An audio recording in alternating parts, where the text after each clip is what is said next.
오늘 말씀은 자기 뜻과 다른 것을 기꺼이 받아들인 자들. 언제나 보겠습니다. 아우토스.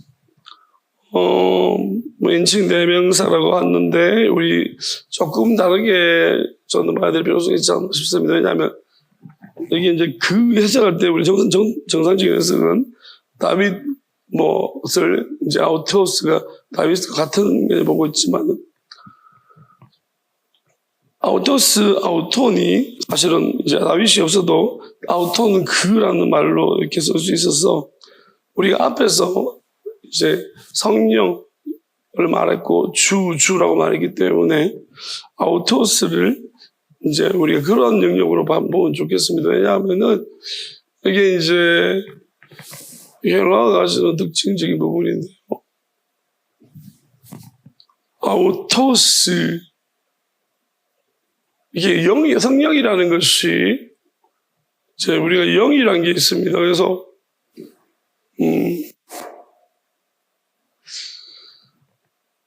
하나님의 영이 있고 예수님의 영이 있고 또 우리의 영이 있습니다. 이제 영원한 생명이 생긴 사람은 영이라는 것이 있습니다. 그러면 우리의 영과 하나님의 영과 성령과 예수님의 영은 다릅니다. 우리의 영이라는 것은 천사들의 영과 같아서, 우리가 영이 생겼다면 천사들의 영과 같아서 어쩌면 아직까지 우리의 영은 결정되지 않은 상태다. 그러면 우리 영이 성령을 덧입고 또 그리고 예수님의 영으로 말미암아서 아버지의 영과 하나가 될 때 우리 영은 모든 것이 다 이루어진 거예요. 이렇게 볼 때에 다윗은 어쩌면 이 조건들이 다 다윗 안에서 이미 일어난 일들이나 아버지의 영이 다윗 안에 계속 있었던 것은 아닙니다. 그냥 약속하시고 나중을, 그래서 아브라함도 마찬가지인데 아브라함과 다윗 자손 예수 그리스도 이렇게 그렇게 말씀하신 것은 아브라함도 이제 성령과 예수님의 영과 이제 아버지 영이죠. 다 있었던 것 같아요. 그래서 복의 근원이고 심판의 기준이 되는 것이고 다윗도 마찬가지고 이 두 사람이 그런 것 같습니다. 그래서 그렇지만은 앞으로 마지막 때를 향한 이제 솔로몬은 이 부분을 조금 더 많이 확장을 시켰던 것 같고, 이 세 부분의 하나님의 영역이 역사함이 조금 지혜라는 것이, 영원한 지혜라는 것이 있어. 근데 이제 그것은 솔로몬도 마찬가지지만 마지막을 기약하고 있는 것 같습니다. 그 마지막이라는 것은 예수님이 이 땅에 육신으로 오신 이후의 어떤 시점이겠죠. 예수님이 하나님이고 사람이시라서 또 예수님이 이루실 것이 다 이루어져야지만이 이제 마지막 다시 오심, 아버지가 상주할 수 있는, 계속 가할 수 있는 그러한 이제 집이라고 성경을 표현하고 있습니다. 이제 왜 집이라고 표현하고 있냐면은 우리 육체를 집이라고 이야기하고 있어요. 성전이라고 할 때는 속사람까지, 우리의 몸, 속에 있는 몸까지가 성전이라고 이야기하고, 집이라고 표현할 때는 육체까지 포함하면 집. 그래서 기도하는 집이다. 그래서 우리 교회도 제가 앞에다가 집이라고 해놨습니다. 하나님이 그런 마음을 주실 때는 무슨 의미인지 잘 몰랐지만은 집이라는 것이 정감에 있어서 저는 집이라고 했는데, 이제 성전보다도 오히려 성전은 이제 여러 사람이 모인 결합된 형태라고 한다면은 집이라는 것은 이제 한 사람 내지는 가족이라든지 한 사람 이렇게 할 때 집이라고 볼 수 있습니다. 그렇게 이야기하는 거죠. 우리가 구약 때 보면 산당이라고 하는 거죠. 기도원 이렇게 놓쳐 이렇게 하면 그게 아마 집이라는 의미를 가지고 씩씩거리지만 꺼져라 빨리. 오늘 유난히 씩씩거리죠. 이유가 있습니다. 그중 아무 생각하지 마세요. 씩씩거리다 꺼질 거니까. 자, 이 부분이 집이라고 이야기하는 것이고, 그러면 우리가 알아야 되는 것이, 그러면 이 부분을 이제 그렇게 생각해서 우리가 성령, 그리스도라는 것은 내 영에 하나님의 성령의 기름 부으심이 임한 거예요. 우리가 성령의 기름 부으셨다는 것이 내 영에 임했다는 것은 우리 영이 더 풍성해졌다는 것입니다. 그렇다고 해서 이것이 끝이 났다는 건 아니에요. 우리가 쉽게 그 부분적으로 쉽게 생각하는데 구원받았다, 끝났다. 이것은 굉장히 복잡한 문제입니다. 그렇게 단순하게 이야기하기. 우리가 일단 구원을 받았으면요, 평안함이 계속 있어야 합니다. 왜냐하면 구원이란 영원한 생명인데, 영원한 생명은 그래서 예수님이 평안을 준다고 했거든요. 그냥 우리가 영원한 생명에 대해서 이해를 하려면 마음 평안하냐고 물었습니다.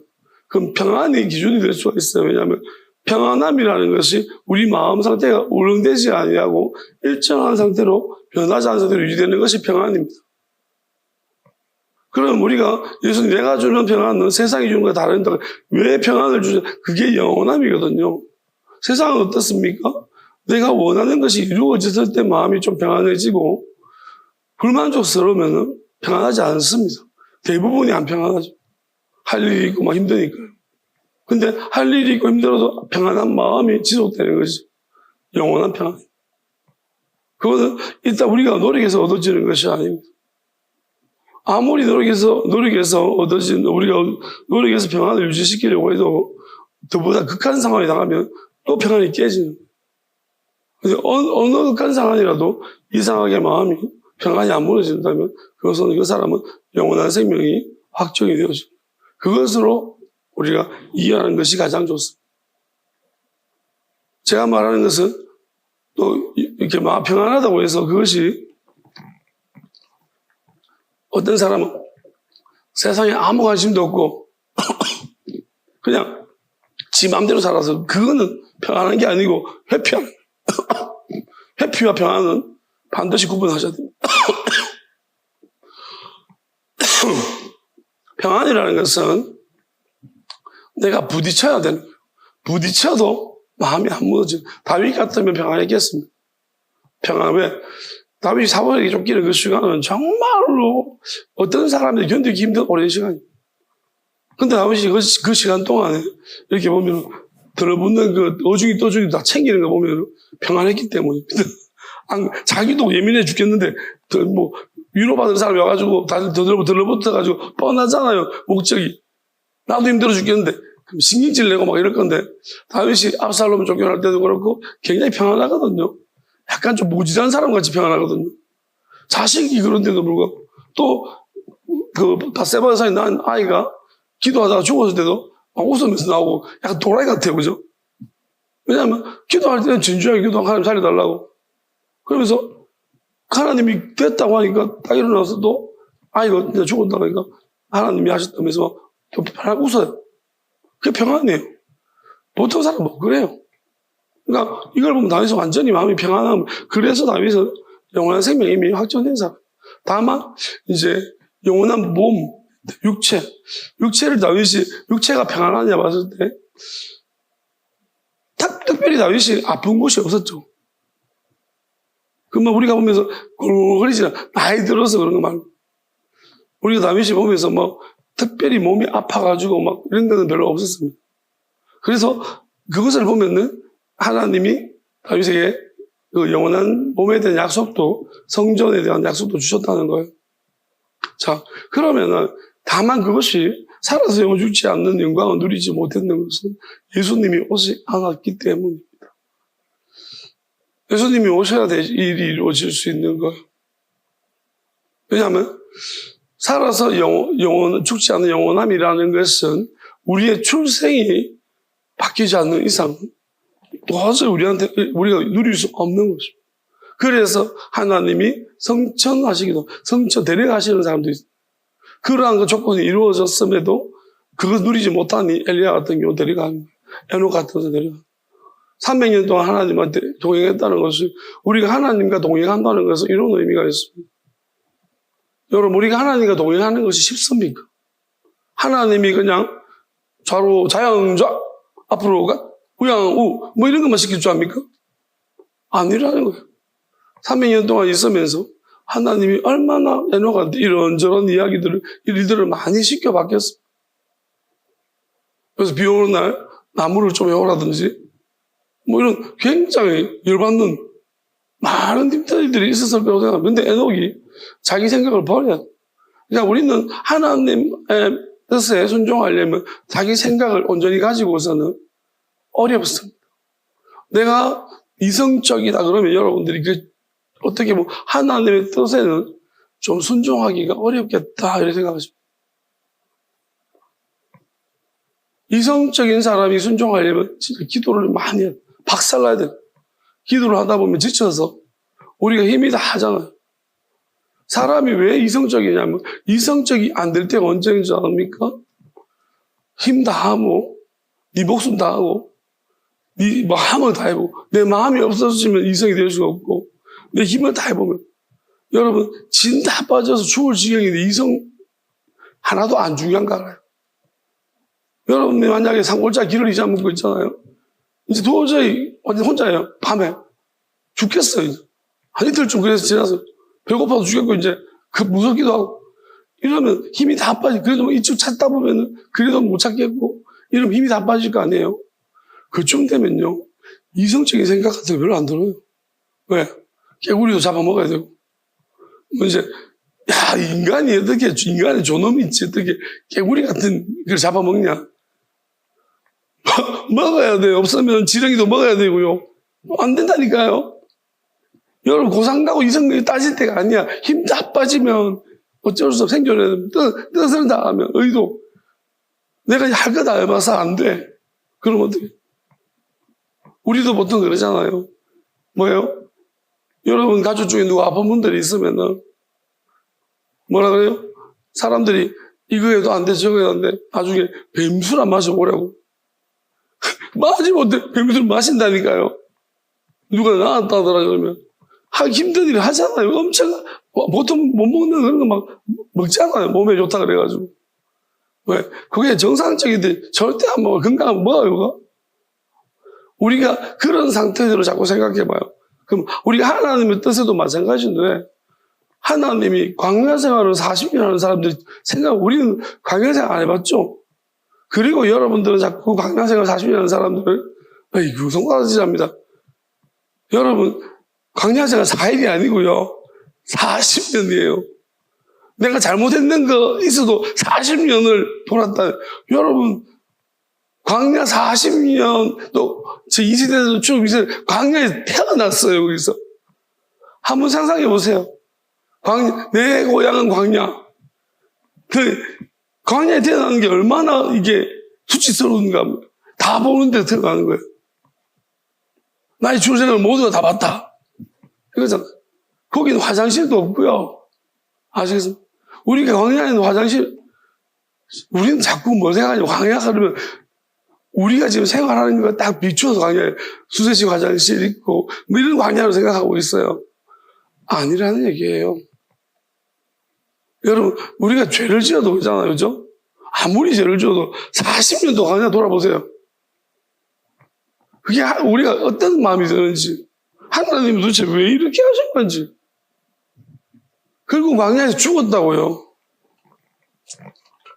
다 우리가 그 자리에 없었어 망정이지. 여러분 생각해 보세요. 그리고 요수아 갈렙은요 40년 동안 살았어요. 그게 더 문제예요. 그걸 이렇게 40년 이렇게 하고 또 살아있는 게 또 문제예요. 왜? 우리는 영광스럽게 그 영광이에요. 살아서 전쟁하러 가야 돼 또. 가나안이랑 이제 광야생활 40년 해가지고 뒤 가가지고 이제 막 뭐랄까요? 이제 사람인지 이게 뭐 짐승인지 모르는데 몰골을 하고 있는데 이제 지도자로 세워가지고 이제 그 가나안을 치라는 거예요. 나는 가나안 사람들이 우리 모습만 봐도 다 도망가겠다 그냥 이 인간인지 뭔지 막 광야 40년 해가지고 그죠?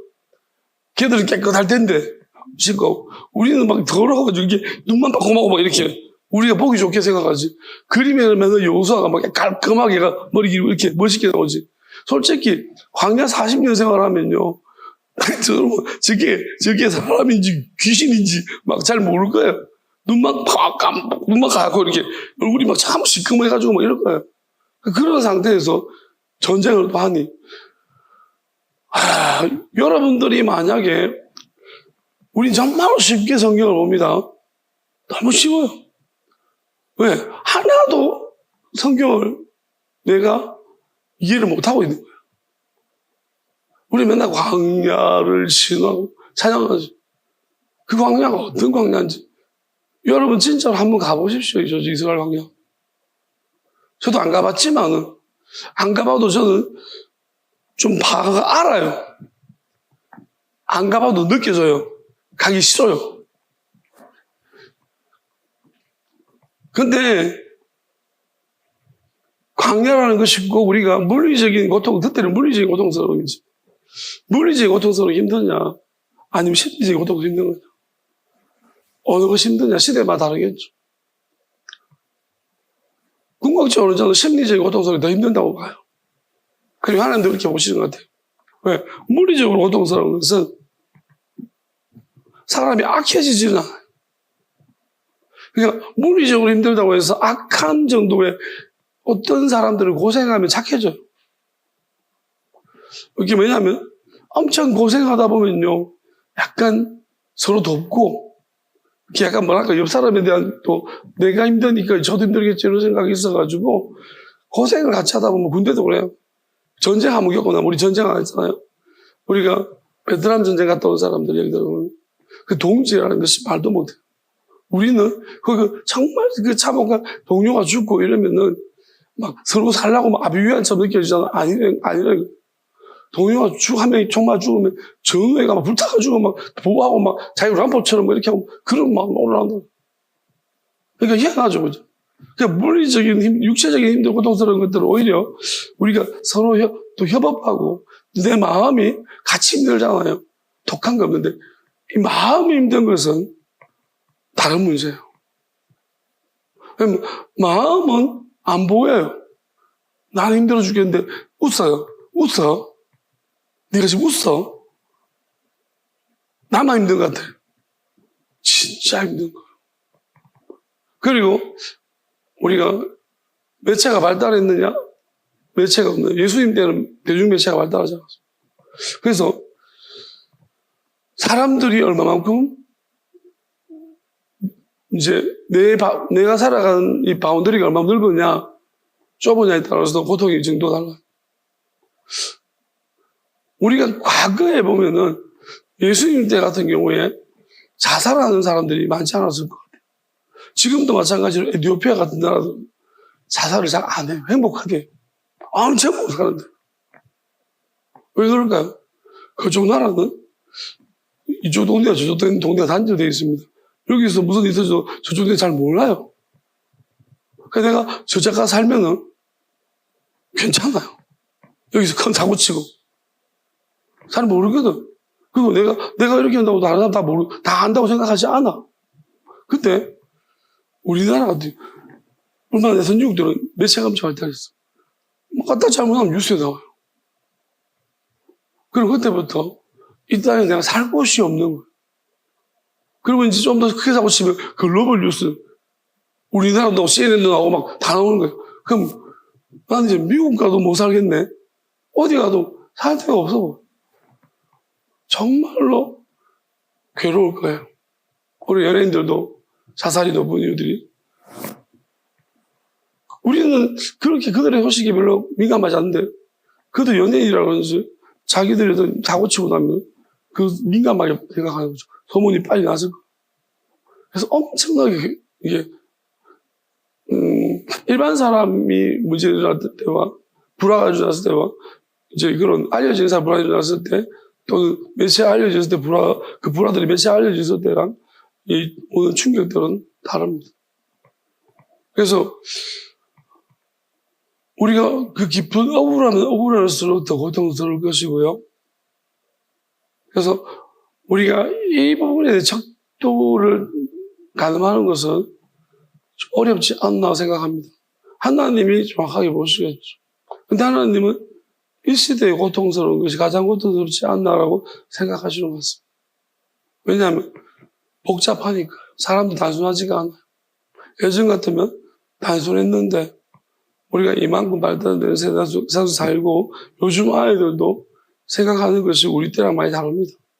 복잡해졌다는 거예요. 그러면 복잡할수록 모두 우리가 이제 고민하는 것도 많고 고려하는 것도 많기 때문에 훨씬 더 고통이라는 것은 몇 배나 되는 것이고 또한 영적인 것도 우리가 봐야 되는데 예수님 때 가장 좋았겠죠. 예수님 와서 마귀들을 몽땅 한번 싹 쓸어가셨어요. 그 이후로 지금 우리는 이 기독교라는 것이 정상적인 길을 가고 있다고 생각하지만 냉정하게 보니까 분명히 종말에는 가장 어두울 때라고 했거든요.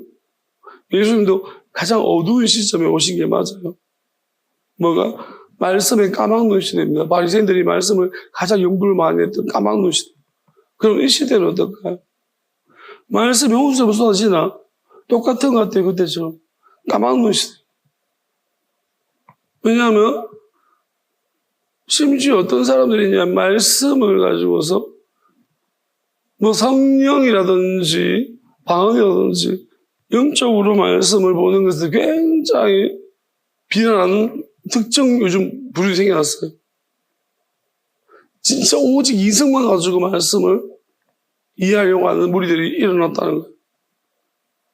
물론 신학교에서 이미 우리가 보수적인 신학교를 하면은 다 이런 형태예요.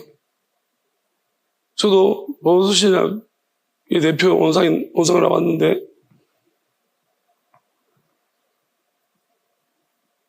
정말 성령 영적인 해석에 대해서는 굉장히 터부시하고 금기합니다.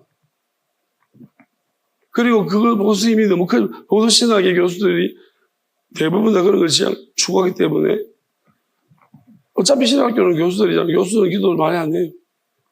그리고 영적인 것 자체가, 영적인 해석 자체가 사실은 우리 신학의 판도도 결국 학술이라든지 이런 교술 간에 서로 커뮤니케이션, 논쟁 이런 것들이 있거든요. 신학 논쟁에.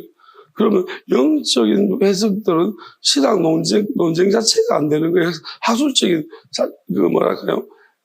일반적인 세상 학문과 같은 그런 방향에서 보면 이게 전혀 학술적 가치가 없어 보이는 거예요. 그러다 보니까 그쪽 류의 해석들은 아예 묵살돼버리고 완전히 이제 짓밟아 버리는 거죠. 그러다 보니까 어찌 보면은 성경은 하나님의 감동하심으로 성령의 감동하심으로 기록됐다고 분명히 말했는데 우리는 감동하심으로 기록된 것을 내 이성으로 풀어내요. 이거 지금까지는 그 문제가 없는 듯 보였습니다. 왜 그러냐면 자기 안에 마귀가 있다는 걸 몰랐다는 거예요. 이성적인 것은 우리는 굉장히 올바른 것이라고 머릿속에 인지되어 있어요. 마귀가 그렇게 못 박아놔. 우리 이성이 얼마나, 자, 이성이 올바르면 하나님은 이성을 통해서 성경을 기록해야지. 왜 성령을 통해 기록합니까? 이성이 문제가 있기 때문에 성경은 성령의 감동으로 기록된 거예요. 이걸 하나님의 언어로 못 받아들이는 거예요.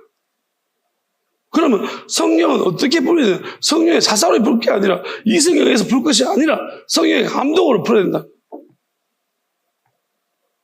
그런데 사람들이 어떻게 풀어? 성령의 감동, 위험하다. 이성이 가장 안전하다. 안전한 게 뭐예요? 가장 위험하죠. 이성이 안전했으면 하나님이 이성적으로 성경을 기록하게 하셔야죠.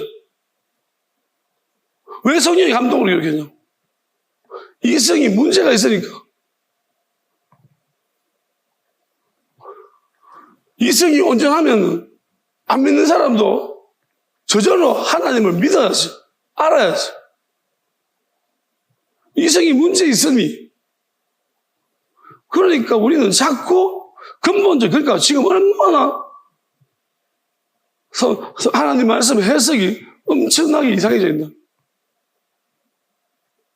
결국 이걸로 해석하다 보니 마귀가 있는 것조차도 인정하기 싫어하는. 그냥 귀신, 마귀, 특정인 애가만 있는 줄 알아. 모든 사람이 죄가 있다고 했는데 왜 죄가 있습니까? 이성이 바로 근절하면. 그러니까 시작점에 문제가 있는 거예요. 예수님 왜 물과 성령으로 거듭난다고 했습니까? 예수님 물과 성령으로 거듭나지 않으면 하나님 나라를 볼 수가 없다고 했습니다. 그게 무슨 말이에요? 성령이 없으면은 네가 네 눈으로 네 이성으로 하나님 나라를 볼 수 있을 줄 아느냐? 예수님이 왜 오셨습니까? 이 까막눈들이 왜 예수님 바리새인들이 가장 바리새인들의 누룩을 조심하라고? 누룩이 뭡니까? 그들의 해석이다.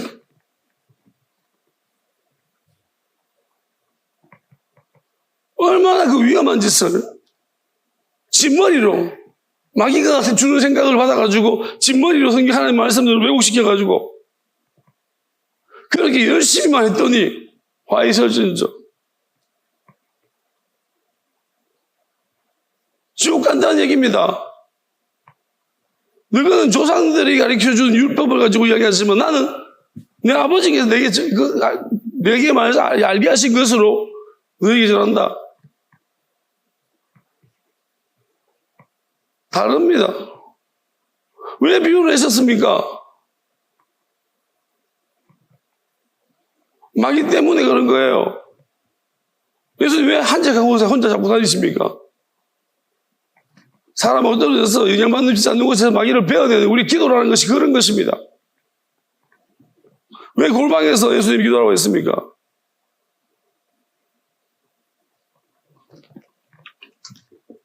다른 사람과 영향력에서 벗어나서 혼자 네 안의 마귀를 정리하라는 것입니다. 우리가 그런 하나님의 언어를 잘 모르는 거예요. 사람하고 맨날 벅적벅적거리면서 모두 안에 마귀가 있으면 벅적벅적거리는 마귀만 커지고 있는 거예요. 서로 영향을 심하게 물을 받고 왜 성경 속에 사람을 의지하지 말라고 네가 의지하는 사람 때문에 네가 지옥을 끌려가고 있다는 걸 모르느냐는 것입니다.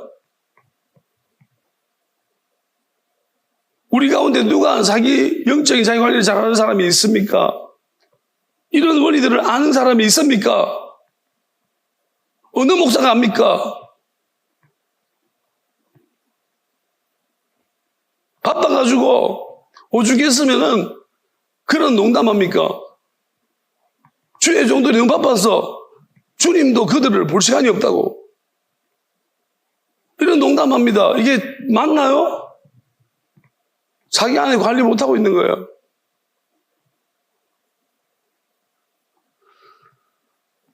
기도회를 내가 많이 인도했다. 난 안전할 것 같습니까? 혼자 골반 기도하는 시간이 없으면 안 됩니다.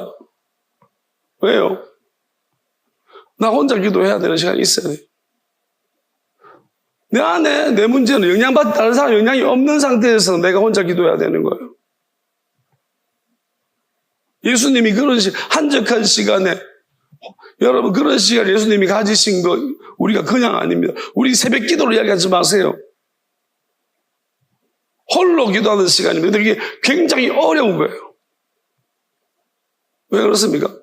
함께 기도하는 시간도 기도하는 게 힘든데 왜? 다른 사람 눈치를 보면서 기도하는 것도 요즘 사람들은 눈치도 안 보고 기도 안 하려고 하는 거죠.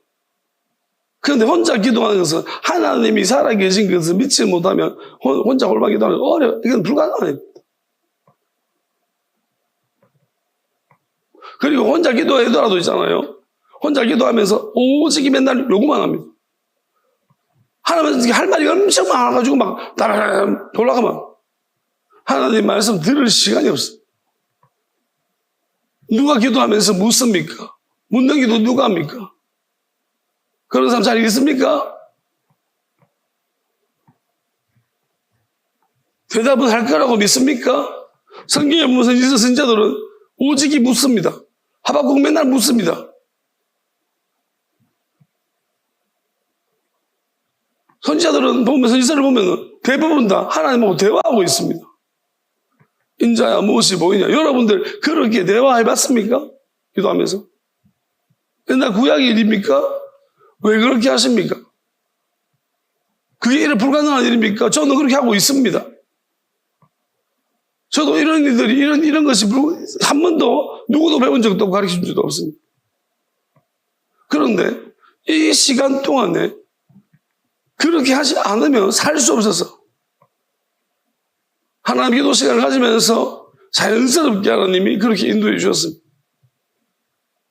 근데 진짜로 하나님이 그 선지자의 말씀처럼 그렇게 하시는 거예요. 질문도 하시고 설명도 해주시고, 물론 우리의 언어로서는 아니지만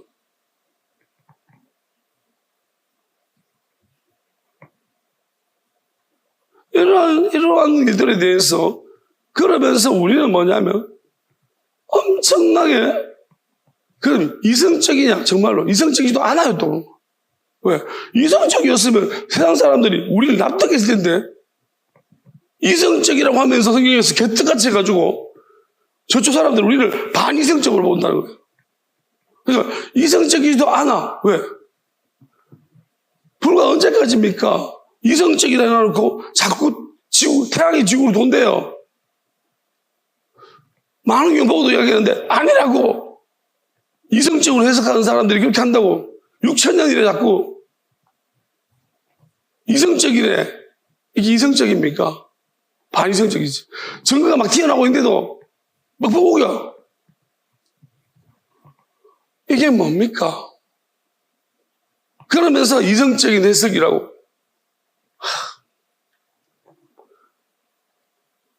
아니, 부끄러워요, 솔직히. 안 부끄럽습니까? 과학자들이 말하는 이성이라는 것이, 우리가 그 이성이랑 우리 이성이 다릅니까? 왜 그들은 우리를 아주 무식한, 기독교는 말하지 마라, 그냥 신념의 영역이다고. 우리 안에서 신념이라고 얘기해요? 굉장히 자기 나름대로 목사들은 이성적이라고 말하고 있습니다. 이성적으로 논리적으로 풀고 있다고 생각하고 있어요. 웃기지 마십시오. 착각하지 마세요. 그 논리대로 가서 한번 물어보세요. 일반 사람들한테. 정말 창피다 당할 것입니다. 교회 안에서 이렇게 거의 알만한 사람들끼리 오랫동안 젊은 사람들이 여러분의 그 목사들이 이성적인 설교를 듣고 적응을 못하고 있는 거예요. 저 요즘 과학이 이렇게 인기 있는 거 보면은 요즘 과학이 재미있게 해석을 하니까 그런 거예요. 근데 왜 우리는 그런다는 것입니다. 우리가 엄청나게 여러분, 그리고 영적인 것이 비성적인 게 아니에요. 그리고 영적인 것이 뭐 붕붕 것이 아닙니다. 하나님이 그런 분이십니까? 여러분, 저는 이번 주에 보다를, 이제 과학 프로죠. 보다가 아니고요. 이제 과학자들이 진화생물학자 하는 사람, 화학자 하는 사람, 요즘 좀 인기가 있는 사람 3명, 우주에 대한 분 하나, 그 다음에 뭐, 고등학교 여자 교사 하나, 4명이서 또 이제 신나가지고 뭐 하고 있어요. 자기들 이제 화학 프로가 인기 있으니까 이제 계속 이제 이야기하는데, 딱 제목이 뭐라는 줄 아세요? 기가 막혔어요. 제목이 뭐예요? 진화론은 창조다. 라는 제목이. 그래서 내가 이것들이 내가 하고 있는 이야기로 지금, 그 보니까 어떤 내용이냐. 이제, 이렇게 말하고 있어요. 다윈의 진화론을 이야기하면, 다윈의 진화론에 보면, 결국 적자생존이라는 것도 적자의 출현 자체를 설명할 수 있는 것이 아니다라는 거예요. 그러니까 이제 옆에 화학자 교수가 뭐 진화가 창조라니까 이 사람은 그게 불만족스러운지 그거 교수님 생각이에요? 아니면 누가 이런 이야기들이 과거에 한 적 있냐고 물었더니만 이제 자기가 여러 가지 과거 논문들을 발표해가지고 그 집어내는 거예요. 그러면서 하는 말이 이거예요. 우리가 창조라는 말을 이제 종교가 빼앗겼다는 거예요. 다시 찾아와야 된다고. 그렇게 주장을 하는 거예요. 그러니까 진화는 창조다는 거예요. 왜냐하면 제가 말한 게 맞잖아요. 한 발 늦었고 제가 이제 이거를 지금 그거 해야 될 것 같아요. 지금 뭐예요? 특허를 해야 될 것 같아요. 저것들이 방향만 다르지만 내가 먼저 계속 이야기하고 있는데 지금. 근데 내가 한 것도 아니고 하나님이 주신 거라고 해서 특허를 하나님 이름으로 내야 돼. 왜냐하면 이거 진짜 보세요. 저는 분명히 이럴 줄 알았어요. 왜냐하면 이 사람 말고 뇌과학자도 마찬가지. 이분이 무슨 말 하냐면 종교는 무조건 싫어해요. 이분도 크리스찬인데 난 기독교적인 그런 거 싫어한다는 거죠. 근데 하는 말이 뭔지 아세요? 내가 연구를 하면 할수록 신은 있다는 거예요. 근데 기독교에서 말하는 신은 아닌 것 같아요. 신은 있대요. 왜냐하면 이게 우연이야. 이게 우연이야.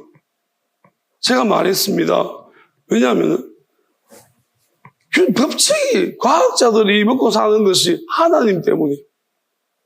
왜냐하면 일정한 규칙이 없으면요 그들은 밥 못 먹고 살아요. 왜요? 그들이 연구를 하는데 전부 다 따로따로야. 우연히.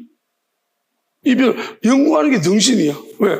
갑자기 우연히 생겼고 우연히 생긴 것 중에 연구해가지고 뭐 법칙을 발견할 수가 없어요. 근데 과학자들이 이거와 연구를 하니까 결과가 나오는 거예요. 왜? 이 규칙이 있네? 일정하네? 그리고 전자를 보니까, 이거랑 우주랑 똑같이 생겼네? 근데 문제는 뭐예요? 저는 이렇게 생각해요. 누가 가장 똑똑한지 압니까? 우리가 이야기하잖아요. 의사들과 이 촬영하시는 분들. 차이가 뭐예요? 의사들은 그걸 보면서 어떤 병이 판독하잖아요. 근데 이거 촬영하면 그 깊은 내막대를 잘 몰라요. 누가 더 이걸 이해할 수 있는 사람. 이렇게 했는데 과학자들이 이해를 못하고 있는 거예요. 뭐냐면 이게 우연히 맨날 법칙을 찾아내면서 이 땅에 법칙이 진짜 많은 데 있잖아요. 다 우연이에요. 이런 등신들이 어디 있습니까? 왜? 우리가 우연히 알잖아. 주사위 던져보면. 내가 우연히 돌멩이 던져보면 어떻게 나요? 여기서 법칙 찾는 사람이 등신이에요. 내가 돌멩이를 한 20개 던졌어요. 자, 여기서 무슨 규칙을 찾아보라요. 규칙이 나옵니까? 안 나온다는 거예요. 그런데 누군가가 딱딱딱딱 이렇게 놔두면 거기서 규칙을 찾을 수 있는 의도로 놔두세요. 그러면 규칙이 나오는 거예요. 우리는 이걸 보면서 모든 영역에 다 규칙이 있는 거야. 수학마저도. 수학자는 뭐라는지 아세요? 신이 있다면 이 숫자를 좋아하시는 각자의 분야에서 거의 탑으로 가는 사람들은 대부분 다 뭔가 있다는 거예요. 근데 어중간하게 하면요. 이러면서도 모르는 거예요. 제가 보면 이 부분을 이야기하고 있잖아요. 해석이 중요하다고. 결국은 이 부분의 해석은 이거는 누군가가 설계하는 거예요. 근데 보통 설계가 안 해요. 여러분, 우리가 어떻게 큰 거랑 우주랑 소우주라고 할 수 있는 원자와 구조랑 이게 거의 비슷할 수 있냐는. 우리가 이것만 신기하고 놀라. 인간의 그리고 사람과 동물들과 이 과정들을 보면 어떻게 저렇게 뭐 이렇게 유전적으로 보면은 일정하게 패턴이 이렇게 같은 부류들끼리 같이 이게 어떻게 맞냐는 거예요. 그러니까 이 지구뿐만 아니고 우주도 마찬가지 돌아가고 있는 거예요. 똑같이. 자, 그러면은 우리가 알아야 되는 것이, 야, 이거 놀랍다. 지금 이제 일반 과학자도 지금 마귀가 이제 이쪽 부분 열고 있는 거예요. 저는 마귀가 그렇게 하고 있다고 생각해요. 근데 우리는 말씀 보면서요, 아직도 그러고 있습니다. 해석의 영역을 바꿀 생각이 없어 보여요. 하루를 왜 그 하루냐고 생각하냐. 언어적인 문제인데. 하나님의 하루라는 것이 왜 우리가 지금 하고 있는 하루라고 생각하냐고요. 하나님께서 나누신다는 의미를 가진 의미로 말하는 것이 그 길이를 말하는 것이 아닌데. 우리는 하나님의 언어를 그러니까 이성적으로 해석하니 맨날 이 모양인 거예요.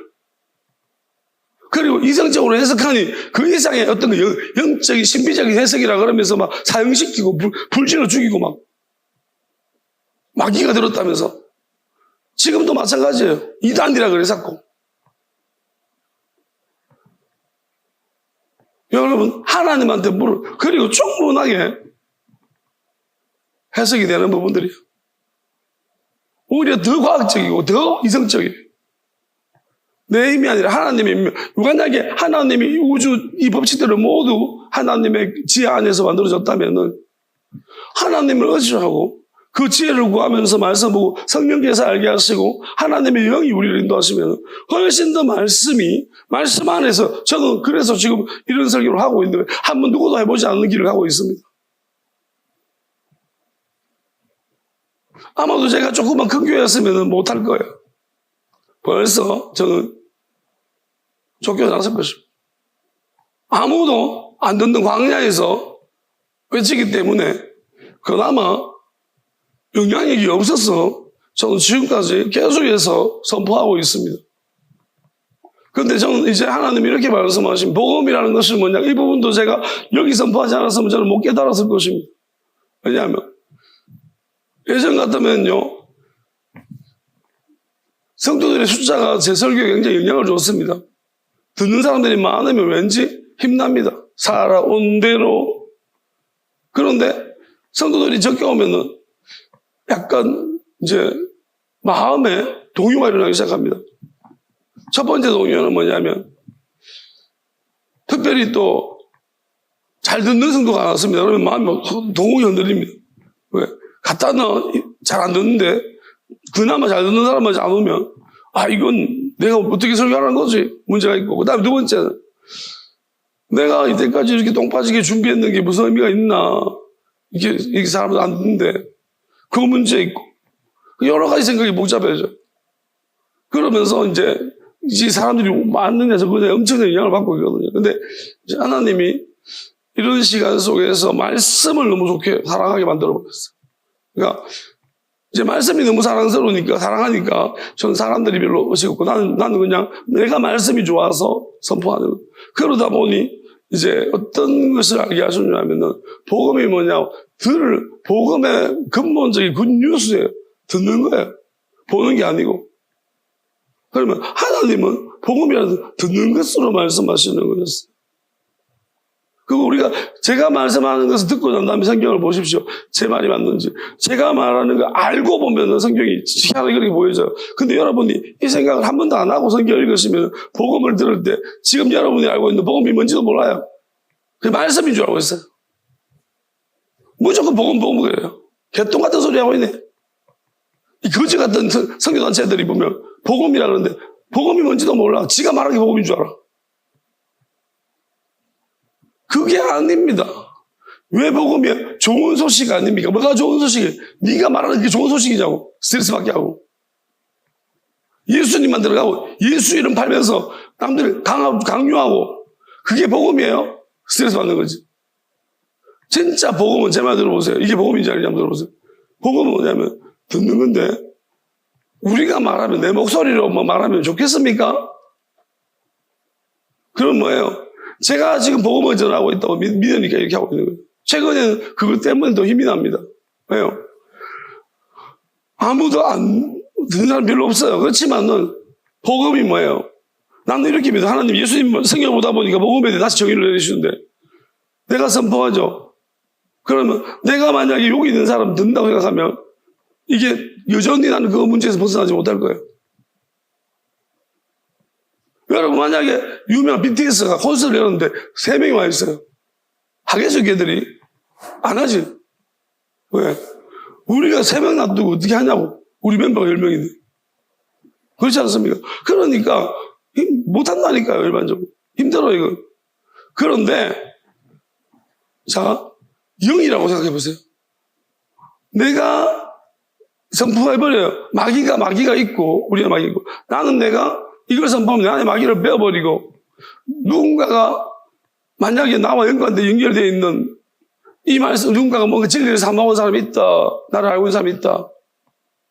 그러면 내가 이 복음을 선포하면 저는 이렇게 믿습니다. 사모하고 기도하면 하나님의 영이 그 사람한테 내가 저는 그렇게 기도하고 있거든요. 내가 지금 깨달은 바 말씀들은 여기 있는 사람도 있지만 또 여기 안 오더라도 이 영이 친히 가르쳐주. 성경 속에 그 부분이 분명히 나와 있습니다. 하나님의 영이 그들을 친히 가르친다고 했습니다. 그게 그 역사들이 일어나야 되고 믿지 못하기 때문에 일어나지 않는 것이 믿으면 일어납니다. 저는 그걸 믿습니다, 이제. 그게 복음이에요. 왜? 내가 사람을 얼마만큼 알줄 수 있으면 기원할 수 있습니까? 힘들어요. 여러분, 어떤 사람 붙잡아 놓고 이렇게 해서 저렇게 해서 아무리 가르쳐도 훈련으로 사람 바뀌는 거 아닙니다. 훈련으로 동물도 못 바꾸는데, 뭔 사람을 바꿨습니까? 하나님의 영이 사람을 바꾸는 것입니다. 하나님의 영은 설명할 때 우리한테, 저한테 설명하시는 부분들이, 하나님은, 제가 죄송하다는 말들은 내 표현이 하나님이 저한테 설명하시는 걸 못 따라가요. 왜냐하면 하나님이 저한테 설명하실 때는 맞춤형 가르침이에요. 나한테 맞춤형이에요. 그리고 의미심장해요. 그냥 집중을 딱 시켜놓고 딱 질문을 던지고 또 희한하게 설명하시는데 그게 딱 마음에 와닿아요.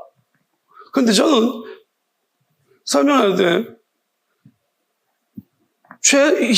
엄청 기도를 이제 표현으로 기도를 하지만은 제가 가진 이제 한계가 있고 앞으로 점점 하나님 바꿔주실 거라고 믿습니다. 기도를 하고 있기 때문에. 근데 이제 여기서 오는 한계가 있을 거예요. 나머지 부분들은 뭐냐면 하나님께 영께 부탁드립니다. 그러면 이 영이 분명히 누군가에게 흘러갈 것입니다. 그럼 그 영이 그 마음 속에 일상의 생활 속에서 뭘 깨닫게, 제가 깨달은 바를 깨닫게 할 거예요. 저는 이런 부분을 어떻게 느끼냐면 과거에 교회에서 이제 목사님 설교하는 거 들어보면 그 내용이 내가 흔히 생활했던 거랑 듣다가 보면 이게 갑자기 매치가 될 때가 많아. 그래서 다른 깨달을 때가 있어요.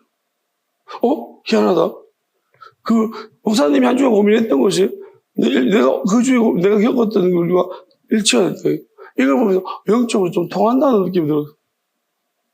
그러면 이것이 하나님의 역사가 요 부분까지밖에 못하느냐? 아니, 훨씬 더 넓어요. 확장시켜보면 더 많다는 거예요. 생각지도 못한 능력으로. 그럼 저는 이제 하나님이 이제 마지막 때는 그까지 간다고 믿어요. 그 사람이 어떤 열린 마음에 따라가죠. 그래서 저는 그분을 믿기 때문에 지금 마귀만 배워낸다라면 내가 내 안에 마귀를 배워내고 이거 이 말씀이 하나님의 감추인 뜻이 맞아서 마귀를 배워내는 능력이 강력하면 그냥 쉥 해서 누군가에게 가서 절박한 사람 마귀를 배워주고 그 다음에 그러한 깨달음을 그리고 하나님은 깨달을 때 알게 하실 거라고 믿습니다. 점점 어느 순간인가 우연히 또 유튜브를 접하게 되거나 또 어떻게 보면 우연히 하나님이 꿈이라든지 어떤 걸 통해서라든지 자기가 진짜로 하나님이 가야 될 곳으로 보내실 것이라고 믿습니다. 저는 그렇게 믿어요. 자, 이게 복음이라는 거예요. 그리고 진리는 예수님이죠. 근데 예수님이 누구신지를 알아야 되고 무슨 일 하셨는지 알아야 되는 거죠. 여러분 같은 예수 그래도 있잖아요. 저는 우상숭배하는 사람들이 많다고 생각합니다. 이름만 같을 뿐입니다. 같은 예수 아닙니다. 왜요? 이 세상을 잘 살아라고 가르쳤던 예수는 내가 믿고 있는 예수는 아닙니다. 성경에서 말하고 있는 예수가 아닙니다. 그건 자기가 우상 하나 만든 거예요. 아무리 명망 있는 누군가가 말한다 하더라도 그것은 우상일 뿐입니다. 왜냐하면 예수님은 그렇게 말씀하지 않았기 때문에 1도 모르는 거예요. 그래서 예수 믿는 게 아닙니다. 우상 숭배하고 있는 거예요. 예수라는 우상을 믿고 있는 거예요. 이름만 가지고서 안심하지 마십시오. 받아쓰기 할 때처럼 밖에 예수를 썼다, 예수를 쓰면은 막 예민해가지고 그렇게 하면 안 된다고 여러분 그래서 지옥 갑니까? 이 세상을 열심히 잘 산 분으로 예수님을 소개해가지고 지옥 갈 것 같아요. 세상을 버리고 십자가를 지라고 했는데 십자가가 뭡니까?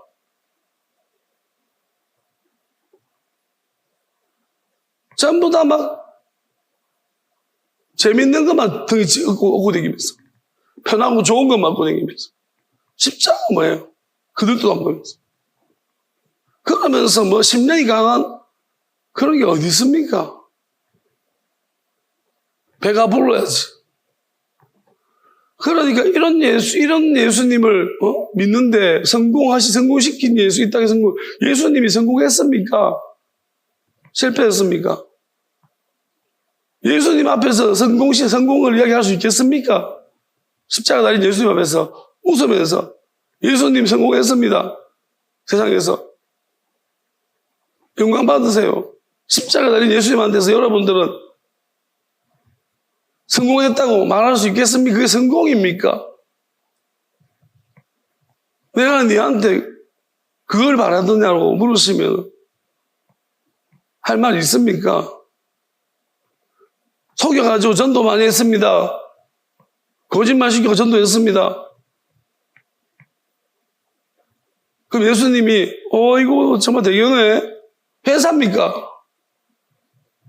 판매했습니까? 다단계입니까? 그래 사람이 바뀝니까? 네가 속인 사람이 예수 믿는답니까? 잘도 믿겠습니다. 그러니까 엉터리 같은 걸 하는 거 전부 다 거짓말, 엉터리 거짓말장이 지금 최고로 어두운 시기입니다. 다시 말씀 봅니다. 여러분 이상하게 생각할 거 없습니다. 저는 아우터스를 성령, 우리 아버지 영으로 생각합니다. 자, 아버지 영이 다윗에게 레게이 부르다. 지정한다. 여기서 부른다는 것은 지정한다는 거예요. 다윗을 지정해서 부른다는 거예요. 다윗에게 뭐를 아우톤이 조금 다른 것은 아버지 영이 이제 아들의 영, 예수님의 영이죠. 말하자면. 그럼 예수님의 영을 가지고 영을 부르는데, 지정해서 부르는데 뭐라고? 퀴리오, 주인이라고 그렇게 다윗에게 정해서 부르라고 시켰다는 거죠. 그러니까 다윗 안에서 이야기해요. 앞에 부분에 그렇게 하고 있잖아. 다윗이 주가 내주겠어 뭐 이렇게 말했죠. 그럼 그렇게 해석했으면 똑같이 나와야 돼. 이 주는 뭐고 앞에 성령이 있고 그러면 아버지 영이 다윗 안에 있는 아버지의 영이 아들의 영에게 아들의 영을 다윗에게 뭐라고 지정해서 부르게 만들었냐면 주라고 부르라고 말했기 때문에 다윗이 주가 내주겠어 이렇게 주라고 말하는 것입니다. 자, 카이 그렇다면은 퍼센 아우투. 자, 아우투는 성령이라고 보는데요.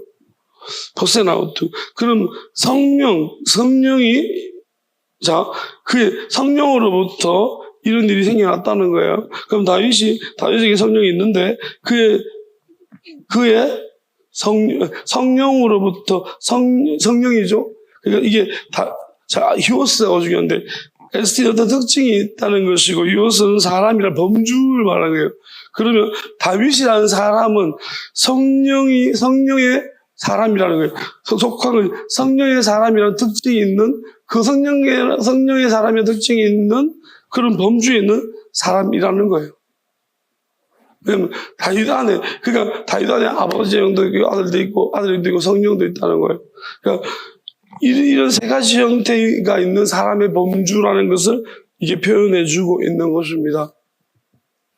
물론 예수님의 표현들을 그 당시 우리가 헬라가 능통하다고 해서 이렇게 해야 되는 건 아니고 그걸 다 알아들었는지는 모르겠습니다. 근데 제가 생각할 때는 이 의미를 알아들었는 것 같아요. 여기 있는 일부 사람들이. 우리는 모르지만 예수님이 직접 말씀하셔서 영으로 말씀하시는 것도 있고 예수님은 저는 이번 좀 이따 말씀드리겠지만 예수님은 지금 우리는 예수님이 사람이시고 하나님이시라는 의미를 우리가 명백히 이해를 해야 돼요. 그건 뭐냐면 예수님은 우리랑 달라요. 하나님이 저번 주에 저한테 이 부분을 가르쳐 주셨어요. 그래서 저도 이걸 굉장히 강조하고 있었거든요. 다르다고 말씀하셨어요. 이 부분을 조금 더 가미시켜서 생각을 해야 될 듯 합니다.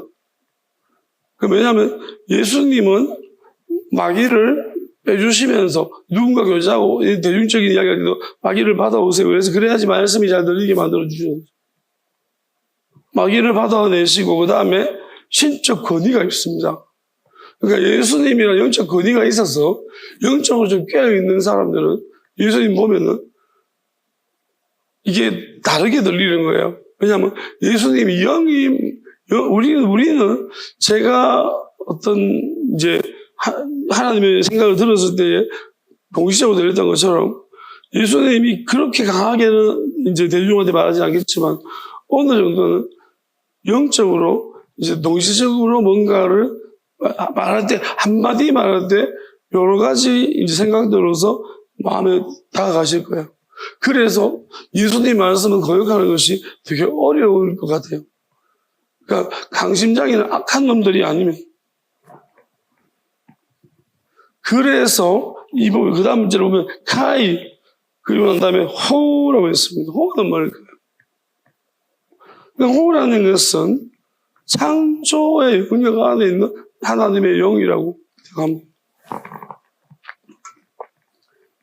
창조하게 하신 이제 시작 끝이 있는 하나님의 영, 성령이겠죠. 그러면 이제 이게 드러나 중간사인데 이것이 영원함에 대해서 이제 알게 하시는데 여기서 폴리스라고 말해요. 폴리스. 그것은 크다라는 의미인데요. 우리가 이것을 그냥 우리는 여기서 이제 폴리스, 클로스라고 하면 숫자가 많은 군중이라고 해석해버리지만은 사실 폴리스라는 구체적인 의미는 복수가 아니라 양, 규모, 정도 모든 영역이 다 포함돼요. 그래서 저는 오히려 이게 숫자가 많은 것이 아니라 무슨 의미를 가지고 있냐 하면은 이제 호라는 정관사가 있으면 이게 이제 영원함에 대한 하나님의 뜻을 알고 싶어 하는 마음이 정도가 다른 사람보다 큰 무리들인 거예요. 그러니까 이 군중 중에서 특별히 무리잖아요. 무리들 중에서 서기관일 건데 그럼 이런 사람들 중에서 이제 하나님의 뜻에 대해서 알고 싶은 그 마음이 큰 무리들이 아닌가 싶어요.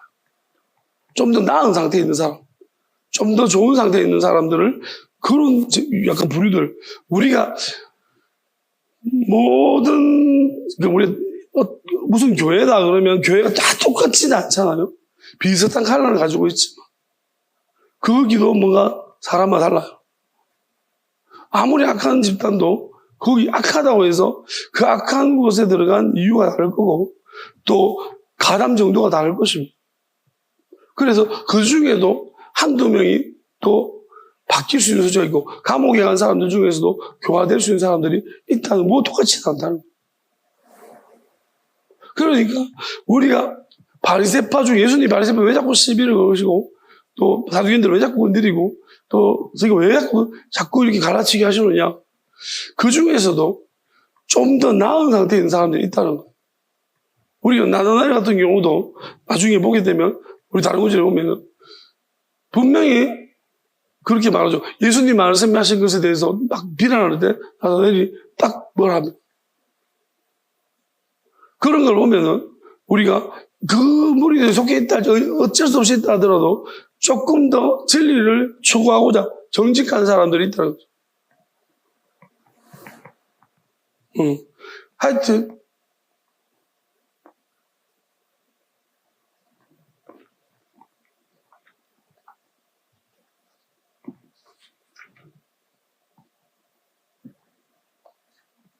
자 어쨌든 저 봅시다. 그래서 그건 나중에 보고요.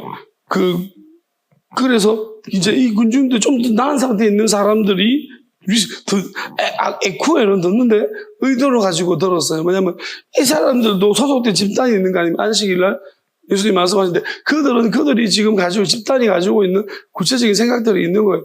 그런 부정적인 생각 가지고 들었습니다. 니고데모 나다 아니고 니고데모. 자 그러면 이들도 구체적인 그런 의도를 가지고 들었는데, 이제 의도를 들으니까 잘 들을 거 아니에요? 비판하려고. 뭔가 잘 듣다가. 그런데 듣다 보니까, 이제 예수님이 한 방향으로 말씀하신 것이 아니겠죠. 그들에게 이성적인 논리적으로 접근하신 것이 아니라 그런 것도 있지만 분명히 논리성도 예수님이 논리적이 없는 게 아니에요. 논리 접근하지만 그 외에 보이지 않는 영적인 부분까지 예수님이 건드리신 거예요. 신적 은혜에서. 그러니까 이 사람들이 그 공급이 있다 보니까 이제 안 되는데 하면서 걸려가고 생각이 자꾸 왜냐하면 그 앞에서 봤던 그 서기관처럼 듣다 보니까 처음에는 잘못됐다라는 것을 판단하려고 들었는데 자꾸 듣다 보니까 내 안에 마귀가 빠져나가면서 우매한 마귀들이 빼지면서 점점 영적으로 그리고 뭐랄까요 이 여러 각도에서 막 딱 생각이 다가오니까 자기들은 그 원리 메커니즘을 잘 모를 거예요. 그냥 다가오니까 이 뭐지? 그러면서 자꾸 마음이 가는 거예요. 끌려가는. 그러면서 이해가 되기 시작하는 거죠. 그래서 여기 보면 아우트. 그래서 성령께서 우리가 예수님이 하신 말씀이 성령으로 그들에게 다가간 거예요. 역사하기 시작. 그래서 그 사람들이 예수님 말씀을 잘 듣고 있는 도중에 성령을 받기 시작. 그 믿음은 들으면서 한다고 했잖아요. 잘 주의 있게 의도로 들었는데 이 사람들이 과히 그렇게 똥꼬집이고 이기적이고 말이 안 통하는 사람은 아닌 거예요. 그냥 언제든지 열린 마음이고 정직한 마음이 있는 조금 더 나은 사람들이에요. 왜냐하면 에쿠엔 보면 정직하게 듣는 거예요. 의도를 가지고서. 자기들이 소속된 것 때문에 어떤 의도는 있으나 들으면서 내가 틀렸으면 수정할 수 있다라는 마음이 있는 사람들이 이런 사람 듣다 보니까 성령이 그들 안에 자꾸 마음 바꾸기 시작한 거예요. 이거를 모르고 있는 거예요. 자꾸 바꾸기 시작하니까 이 사람들이 뭐냐면 기꺼이 받아들이겠다. 그러니까 이건 뭐냐면 기꺼이라는 말 원하는 방식으로 만족. 이게 무슨 말이냐면 이런 거예요. 왜 기꺼이라는 말을 썼을까? 우리 표현을 이렇게 했죠. 해석은 기꺼이 듣고 있다. 즐겁게 듣는다 이렇게 말했지만 즐거운 건 아니에요. 왜냐하면은 자기들도 알아요. 이거 들으면 안 되는지. 고통스러운 거예요. 이거를 이해가 되면 안 되는데 자꾸 들리는 거예요. 이게 부담해. 내가 지금 이쪽 편인데 이걸 자꾸 들으면서 이쪽으로 빨리 가면 난 되게 힘든 상황으로 갈 수 있는 거예요. 이거 들리면 안 되는 거예요. 근데 듣는데 자꾸 맞는 것 같은 거예요. 자꾸 들어가는 거예요. 그래서 희한하게. 이거는 하나님의 영이 임하고 하나님의 영이 역사하면은 여러분 만약에 내가 정직하다면은 한번 들어봐야겠다. 듣다 보면요.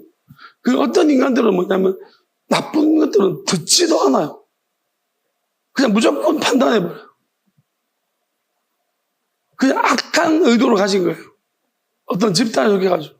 그리고 내가 어떤 것만 찾아내려고 하고 들어요. 나쁜 것만, 틀린 것만. 그렇게 들으면 절대로 정말로 그런가 그렇지 않은가를 내가 정직한 마음이 있으면 내가 어떤 집단에 속돼서 그 집단의 대변이 돼가지고 뭔가를 찾아가지고 어떻게 조작했다. 이런 마음이 없이 정직하게 양심적으로 들으면 저는 성령이 역사할 때는 이게 분명히 자기 마음 바뀝니다. 하나님의 영이 그 마음을 자꾸 바꾸고 싶어요. 똑같은 거예요. 이게 이상한 거지만 맞는데? 그럼 이 사람들이 기꺼이 이 말을 들으면서 주류의 생각들과 다르게 일정 부분에 약간 조금 더 상태가 좋은 사람들이 정직하다 이 말을 들으면서 우리는 기꺼이 그러니까 힘들죠. 주류가 막 엄청 눈치 주고 힘들어 싫어할 건데 기꺼이 이거를 받아들이고 있다. 그러니까 예수님한테도 윙크하면서 맞습니다. 이 정도로 노골적으로 표현하면 힘들 거니까. 그러니까 사실 예수님 당시에서도 저는 그냥 다 똑같이 사람은 다 다르니까요.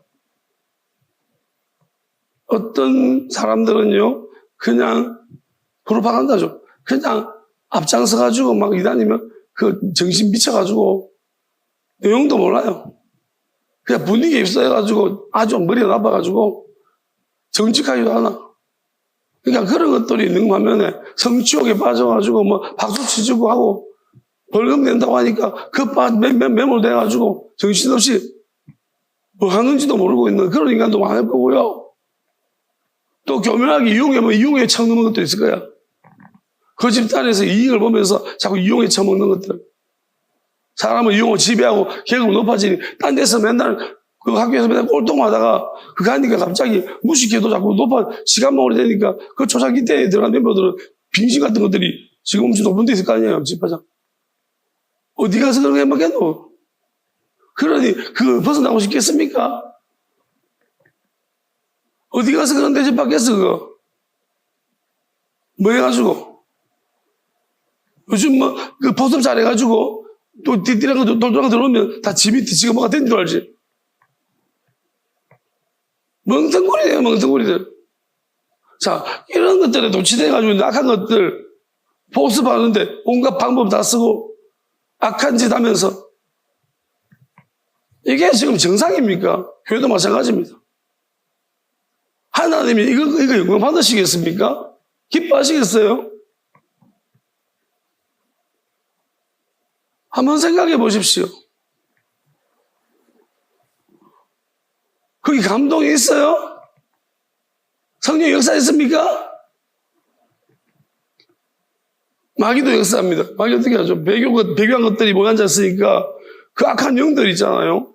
그냥 사람 하나를 여러 명 영향을 줘서 그냥 미혹시켜버려요. 생각을 못하도록 멍텅구리 만들어버려요. 아마 제 생각에 저들끼리 뭐 자꾸 이렇게 한 것 같아요. 뭐? 마귀를 자꾸 연결시켜주는 무슨 수신호 같은 것도 있고 분명히 뭐 하고 있어요. 배웠어요. 호를 던지다든지 야구 쌓이는 데처럼 이런 짓을 배운 것 같아요. 뭐 저들끼리 뭐 하면 그게 약간 경험적으로 효과가 있어서 귀를 만진다든지 그런 거죠. 제가 코를 만지는 것들을 해봤어요. 하여튼 뭐가 분명히 있어요. 그러니까 이런 것들도 쏠쏠이 재미를 보고 나면은 이게 뭐 자기들끼리 설명하죠. 하나님이 같지 않습니까? 코 만지면 움직이고 막 뭐 하면 움직이고 이런 하나님이 우습습니까? 참 기가 막힙. 하나님이 그런 것에 막 동요되고 막 움직이시고 하나님이 막 이렇게 하면 이렇게 되고 이렇게 기도하면 저렇게 되고 아이고 하나님이 자기 밑입니까? 기가 막혀요. 조금만 생각해 보면은 무슨 짓 하고 있는지는 몰라요. 그게 능력이에요?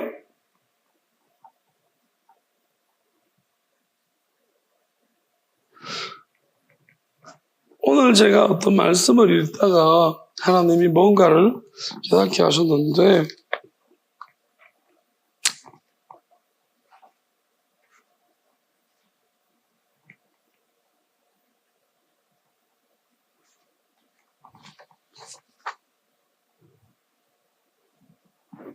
네, 이 부분이에요. 요한복음 13장 12절에서 20절까지 이 부분을 읽다가 제가 좀 깨달은 것이 있습니다.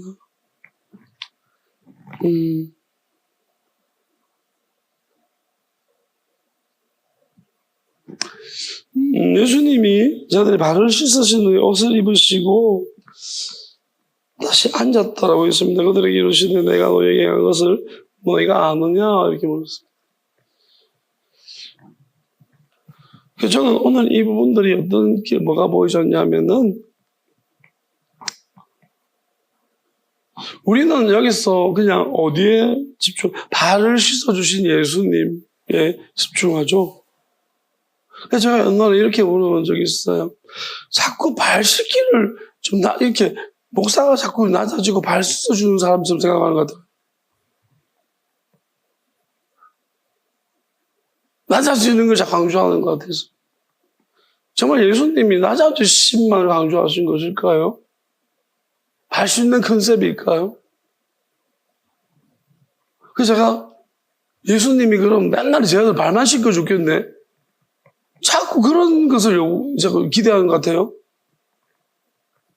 그래서 그렇게 말하지, 예수님이 맨날 제 아들 발만 씻겨줬겠네, 그럼? 갔다 오면 발 씻어주고 맨날? 그 일만 했겠네? 교인들은 그렇게 생각하는 사람들 되게 많아요. 우리 목사님 발도 안 씻어주고, 예수님 발도 씻어주고. 자, 보세요. 내가 너에게 한 것을 너희가 아느냐라고. 저는 이게 더 중요해요. 그러니까 예수님 발을 맨날 안 씻겨준 거예요. 맨날 안 씻어줬어요. 한번 왜? 가르쳐 주려고요. 발 씻는 것 속에서 뭔가 이야기하시고, 내가 너희에게 한 것을 너희가 아느냐라고 물었어요. 발 한번 씻겨주시고, 그 다음에 이게 무슨 뜻인지 아느냐. 자, 잘 들어보세요. 무슨 말인지. 너희가 나를 선생이라 또는 주라 하니, 너희 말이 옳다 그랬습니다. 자, 여러분 보세요. 발 한번 씻겨주시더니만, 내가 왜 씻겨준지 아니.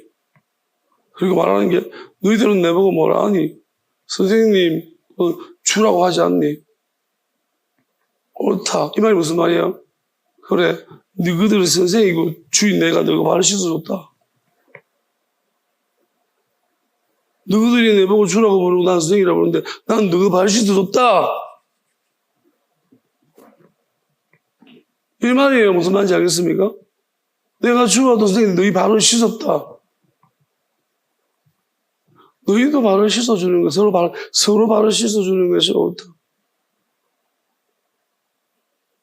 왜? 너희들은 주도 아니고 선생도 아니니까. 누가 누구의 주도 선생님, 서로 간에 발을 씻어주는 것이 옳다. 근데 이 말을 하려고 하는 건가요? 조금 더 가봅시다. 진짜 하고 싶은 말이 있어. 내가 너에게 한 것은 너희도 행하게 하려 본을 보이느라. 자, 내가 너에게 한 것이, 예수님 말씀 진짜 어려워. 잘 들어봐요. 본을 보이려느라. 자, 이 부분에 서로 간에 내가 너희들이 나한테 주라고 선생이라고 하는데 불구하고 내가 너희들이 이렇게 발을 시켜줬는데 너희들끼리 시켜주는 것이 무슨 문제가 되겠는가? 아니, 발은 사실 더러워 죽겠어. 그쪽 사람들은 발은 더러운 거예요. 그 다음에 볼게요. 중요한 그 다음에. 내가 진실로 너희는 종이 주인보다 크지 못하고 보냄받은 자가 보낸 자보다 크지 못하나니. 이게 무슨 말이야? 자, 너희들이 내보고 주라고 했지 않니? 그럼 내가 주는데 너가 발을 씻겨준대. 나는 하나님이 보낸 자다. 보냄을 받은 자가 보낸 자보다 크지 못하다. 내가 너희들을 보내지 않나? 너희들 내보다 크지 못하다. 이것을 알고 행하면 복이 있어요.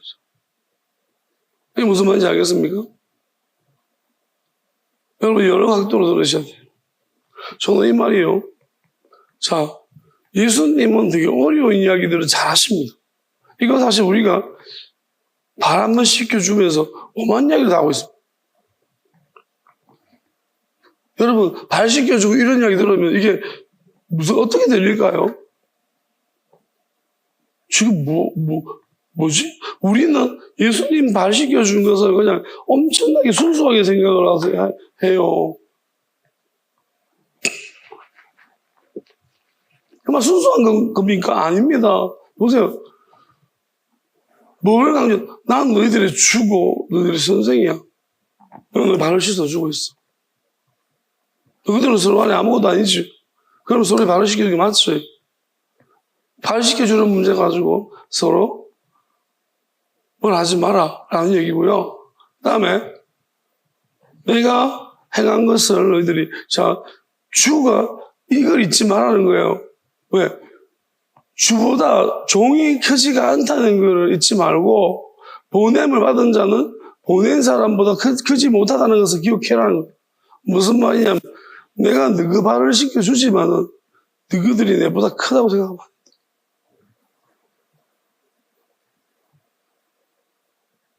간혹 보면요. 그러니까 제가 그랬잖아요. 교회에서 보면 목사를 무슨 발 씻겨주는 사람처럼 희한한 생각 교회에 가지고 있어. 이걸 알고 행하면 복이 있다고 해서.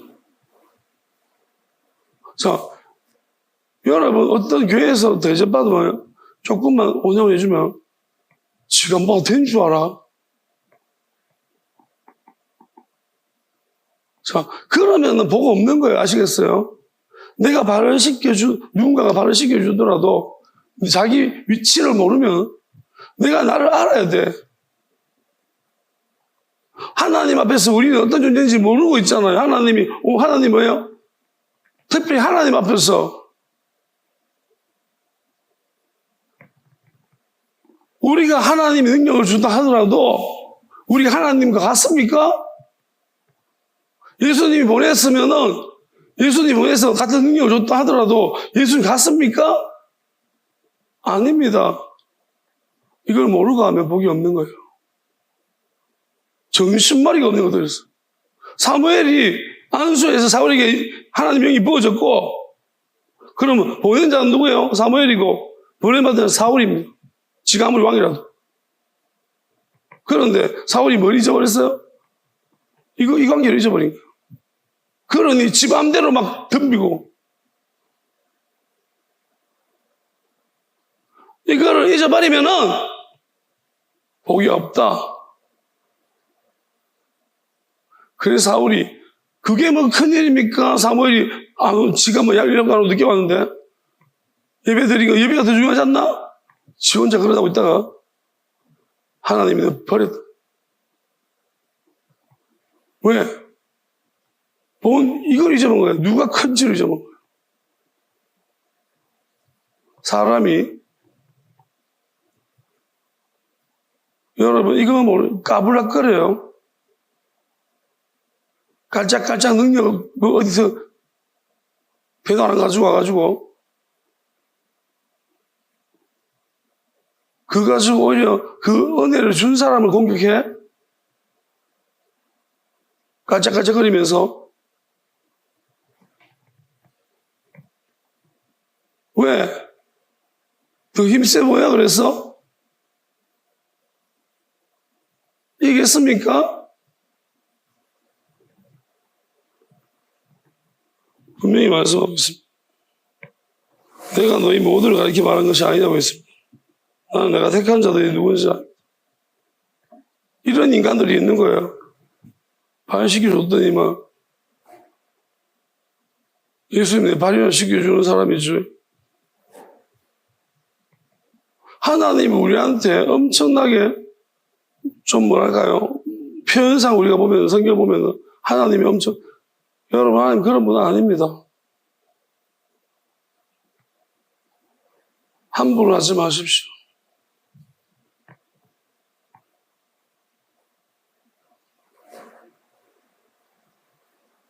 그리고 내 능력이 어디서부터 왔는지도 생각하십시오. 어떤 경우에는 하나님께 다이렉트 받는 사람이 있고 어떤 경우는 사람을 통해 본 사람이 있어.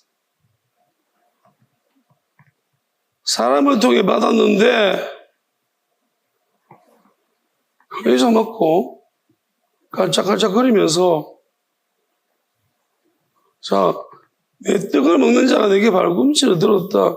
예수님의 말씀, 살을 먹는 사람이 발꿈치, 이거 반역했다는 거예요. 난 내가 택한 자들이 부르신 바에 택한 거 아닙니다. 부르셨으면 택함까지 있어야 돼요. 내한테 와서 말씀 들으면서 말씀 받아먹고 능력 받아가지고 나를 공격하는 인간들이 있다. 그 말입니다. 예수님 영적으로 똑같은 거 힘든 거예요. 내 거 받아가지고 나를 공격하는 놈들이 있다. 뒤꿈치 들었더니. 뒤꿈치 쳐들고.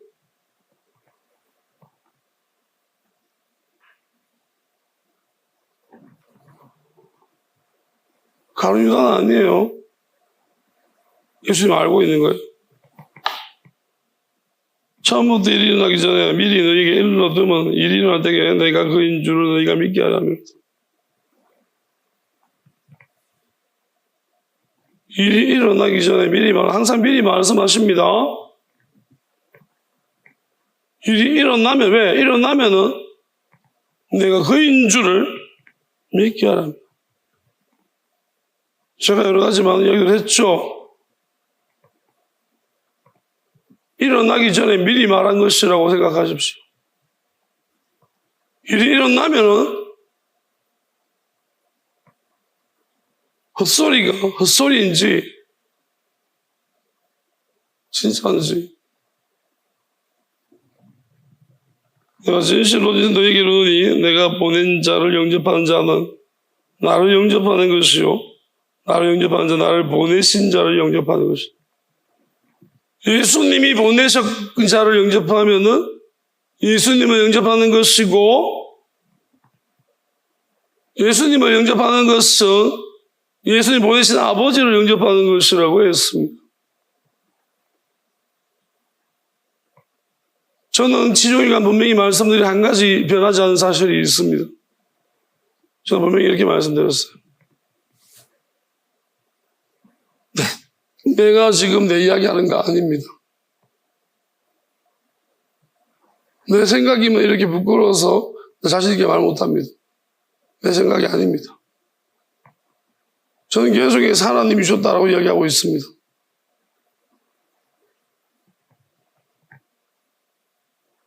하나님이 저한테 말씀을 주시고 저를 보내셨다면 저를 영접하신 분들은 예수님을 영접하신 것일 것입니다. 이 말씀대로라면. 그리고 이 말씀이 그거 비밀한 뜻으로부터 나왔다면 하나님을 영접하신 것일 것입니다. 근데 이거를 회방하면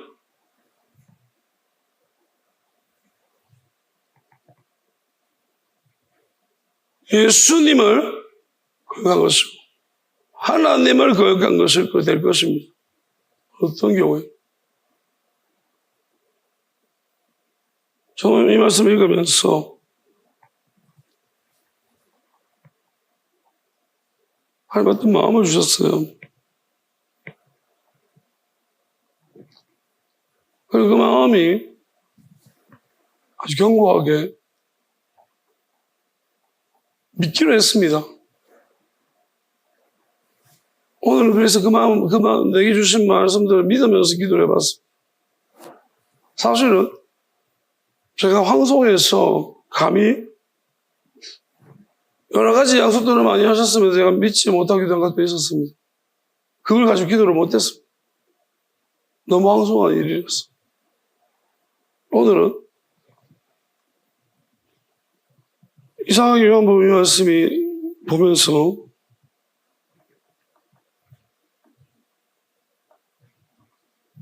제가 어떻게 보면 우습게 보이죠? 발을 씻어주면 우습게 보이고 남의 짐을 지면 우습게 보입니다.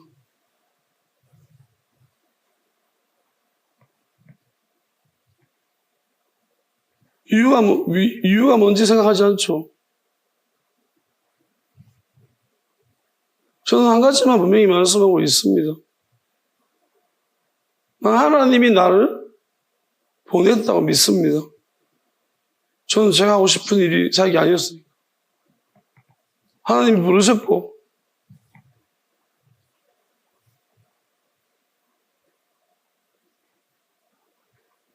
여전히 하나님 말씀하시고 정말 저는 이 놀라운 말씀들을 통해서 진짜 그리고 언제든지 내려놓을 준비를 하고 있었고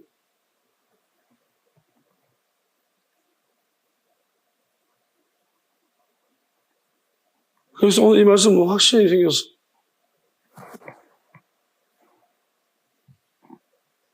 내가 지금 하고 있는 말씀이 어디서부터 온 것인가?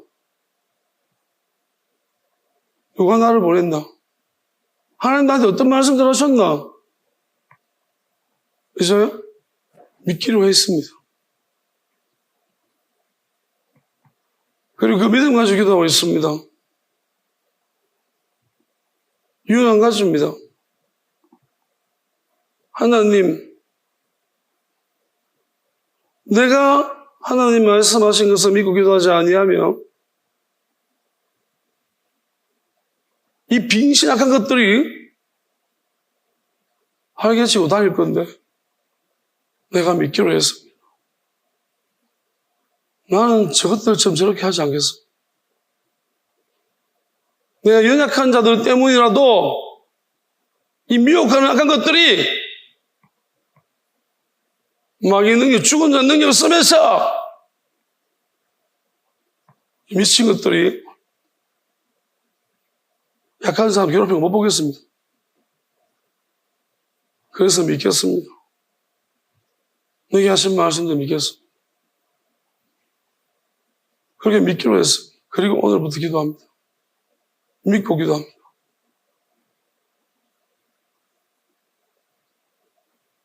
그랬더니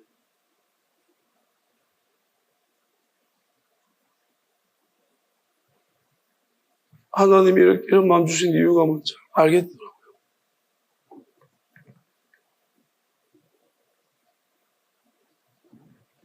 그 밑에 계시록 말씀 보겠습니다. 여기까지 보고 말씀. 에베소 교회 사자기 편지라. 에베소 첫 번째 교회죠. 보세요. 오른손에 7뼈를 붙잡고 7 금초 대사를 건드시는 이가 이루시는 것입니다. 오른손, 제가 오른쪽이라는 것은 미래를 이야기했던 거죠. 미래 7뼈는 뭘까요? 뼈는 우주에 있습니다.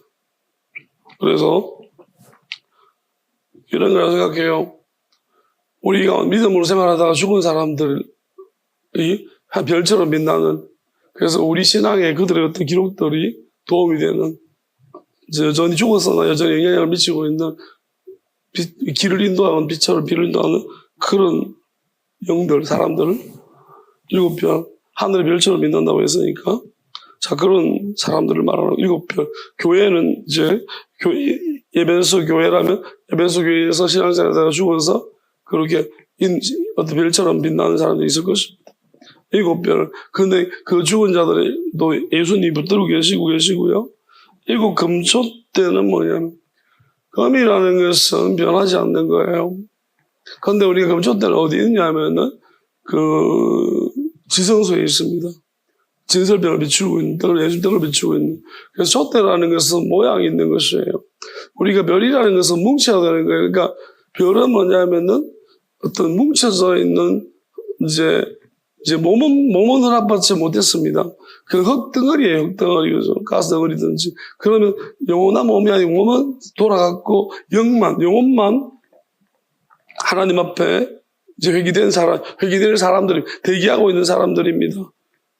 그래서 죽어서 기다리고 있는 사람들이라고 생각하시면 되고, 그 다음에 금초대라 하면은 살아있는 사람들인데 변하지 않는 그 영원한 말씀, 영원한 약속을 받아가지고, 그 다음에 촛대입니다. 보이잖아요? 그럼 영원한 몸까지 약속받은 사람이고, 조금 더 나가면 살아서 영원 죽지 않는 살아 세대까지 포함해서. 그래서 에베소 교회는 어찌 보면 영원한 약속을, 몸에 대한 약속을 받은 사람, 첫 번째 교회이기도 하지만, 한 바퀴 돌아서 8번째 교회이기도 합니다. 저는 8번째 교회처럼 보여져서, 영원히 죽지 않는 몸을 약속받은 사람들. 그러니까 에베소 교회 사자에게 편지를 했습니다. 그러면 에베소 교회는 그 교회에서 신앙생활 하다가 죽어서 어떻게 보면 하늘의 별처럼 우리에게 신앙의 모범이 되는, 기감이 되는 사람도 있을 것이고, 예수님 그들도 붙들고 계시고, 그 다음에 이 주변에서는 또 영원한 몸을 약속받은 사람들도 붙들고 계시고, 그 사이를 거니신다고 말하고 있습니다. 그러니까 이 땅과 이제 죽은 사이를 예수님이 거니시고 있는 분으로 표현하고 있습니다. 자, 그 다음에 볼게요. 내가 네 행위와 수고와 인내를 알고 또 악한 자들을 용납치 아니한 것. 그러니까 에베소 교회가 되게 잘한 것입니다. 그 다음에 자칭 사도라 하되 아닌 자들을, 이 부분을 보면서 바울이라고 생각합니다. 저는 분명히 바울을 밝혀냈습니다. 자칭 사도라는 바울을 아닌 자들은 시험하여 거의 거짓된 것을 네가 드러낸 것과 아마 저는 분명히 자칭 사도는 누가 있겠습니까? 이걸 예고하고 있는 것 같아요. 앞으로. 그래서 바울에 대한 부분이 저는 요즘 보면서 잘은 모르겠지만 신학적 그런들을 잘 못 봐서 모르겠습니다. 하지만 분명히 서서히 바울에 대한 이제 사람들의 의심들이 신학적 흐름에서 나올 거예요. 왜냐하면은 그럴 수밖에 없어요. 지금은 엄청나게 바울에 대해서 신뢰하겠지만 조금 지나면은 제 말씀에 바울에 대한 굉장히 왜냐하면 너무 문서가 없어요. 바울에 대한 것이 조금 더 밝혀질 부분들이 필요하고 또 그 말씀 자체도 굉장히 뭐랄까 자기 자랑이에요. 보면 바울이 뭐냐면 굳이 고급적인 자랑입니다. 잘 따져보면 이중풀이한 거예요. 그리고 하나님의 계시를 치고 너무 직설적이에요. 논리적이에요. 우리가 어느 계시가 논리적입니까? 그러니까 이거는 바울은 자기 계시라고 속인 것 같고요. 그리고 베드로의 그 잘못, 바울을 용납하고 유다를 용납하지 못한 것. 그래서 거꾸로 십자가 못 박힌 것. 베드로도 알고 내가 감히 예수님처럼 온전히 십자가 못 박히겠다고 자기 스스로 거꾸로 십자가 못 박아달라고 했던 것 같습니다. 거꾸로 버려야 될 사람을 내가 받았고 내가 용납해야 될 사람을 내 형제를 받아. 그래서 저도 이 부분에 대해서 자 보겠습니다. 네가 참고 내 이름을 위하여 견디고 게으르지 아니한 것을 아노라 했습니다. 그러므로 어디서 너를 근데 책망할 것이 있으니 네 처음 사랑을 볼 때 저도 물어봤습니다.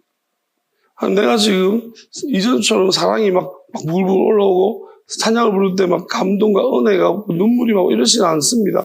그런데 나한테 평안은 있고 나는 그게 문제되지는 않는다고 보지만 그런데 분명히 내가 처음에 엄청난 사랑이 있었는데 그게 지금 없어졌는데 그럼 나의 처음 사랑을 어디서 잃어버렸을까요? 라고 물어봤거든요. 이제 이 말씀을 읽다가 그래서 물어보니까 그러므로 어디서 떨어졌는지를 생각하고 얘기하여 처음에 이를 가져라고 했습니다. 만일 그리하지 않냐고 얘기하지 않냐면 내가 네게서 네 촛대를 옮긴다는 말은 우리가 금촛대니 금은 상관없고요. 촛대는 그 네한테 영원한 생명을 살아서 죽지 않는 몸을 주겠다고 한 것은 다른 데로 옮겨가겠다는 이야기입니다. 그래서 이 부분을 보면 제가 물어봤습니다. 내 첫사랑 어디서 잃어버렸을까라고 묻고 기도하는데 이렇게 말씀하십니다. 뭐라고 말씀하시냐? 사랑하지 말아야 될 사람들을 사랑했다. 이게 왜 그러냐면 보세요. 6절에 보면 오직 네가 내게서 네가 니골라당 해온 행위를 미워하는도다. 나도 이것을 하나님이 미워하는 사람도 있다는 거예요. 그러니까 내가 처음에 뭣도 모르고 제가 지금 봤더니 엄청 믿고 띄워주고 했던 것들이 전부 다 지금 보니까 내가 내 입으로 이단들을 그냥 공부한 것 같아요. 불쌍하다고 어떤 애들은 부목사를 불쌍하다고 그랬고 간상 났는 내가 중성하니까 그랬고 보니까 이게 내가 그러니까 이거 보면서 네가 가만히 생각 맞는 거예요. 저 사랑이 이거는 맞지 않아요.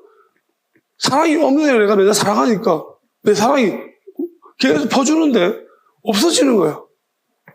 자꾸 왜 말아가지? 맞는 거예요. 그 몇 명이 생각나더라고요. 보면서 사랑이 없는 것들이구나. 사랑이 없는 것들한테 내가 사랑을 줬더니만 그 사랑만 없어지고 그 영적으로도 이제 뭐랄까요. 저것들은 나를 속이고 있었고 나는 영적으로 난 믿었고 그랬더니 혼란이 일어나. 이 부분인 것 같아요. 그래서 맞습니다. 그러면 하나님 내가 사랑하지 말아야 될 사람들이 사랑 행동을 했는데 회개합니다. 그럼 이제 다 돌려주십시오. 요즘 난 사랑이 메말랐습니다. 다 원래대로 돌려주고 하나님 이거 잘못한 거니까 내가 이게 잘못된 사랑이 있으니까 하나님이 회개할 테니까 이걸 나쁜 영향 받은 사람들은 다 회복시켜달라.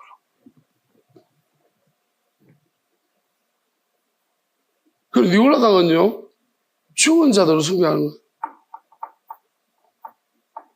그러니까 초대교회 집사 중에 한 사람이 니골라가 이런 짓을 니골라가 한 게 아니죠. 니골라가 이런 생각 가졌으니까 했겠죠. 그 이후에 니골라 숭배하면서 니콜라이. 그래서 이것도 보면서 초대교회 70사 중에서 일단 하나님이 두 사람 영적으로 문제 있다. 그래서 12명의 제자 중에서 문제가 있고 7 지사 중에 2이 문제가 있고.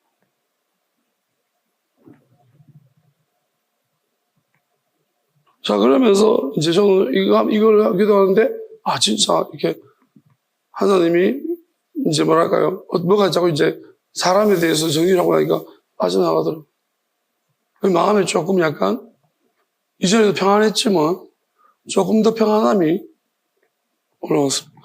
마지막 7절 볼게요. 귀인 자 성령이 교대하신 말씀을 들었죠. 이게 된 거예요. 내가 하나님의 낙원에 있는 생명나무 열매를 주워 먹게 하겠다. 이게 무슨 말일까? 살아서 영원 죽지 않는 거 생명나무 열매를 먹는. 계시록에도 생명나무의 44철 열매를 맺는. 그러니까 죽지 아니하고 살아서 그러면 생명나무 열매를 낙원에 있는 걸 먹는. 그 약속입니다. 그래서 에베소 교회는 첫 번째 교회를 읽으면 이렇게 안 보이고 8번째 교회를 읽으면 이렇게 제가 읽은 대로 보이고. 여러분도 혹시나 그리고 하나님 이렇게 말씀하셨어요. 사랑해야 될 사람을 또 사랑하지 않아서 그렇다고 했어요. 한번 보니까 그것도 죄송하더라고요. 내가 미쳐 내가 사랑을 받기를 원했는데 사랑을 못 준 사람, 사랑을 받아야 되는데 못 받은 사람이 있으면 회개하겠습니다.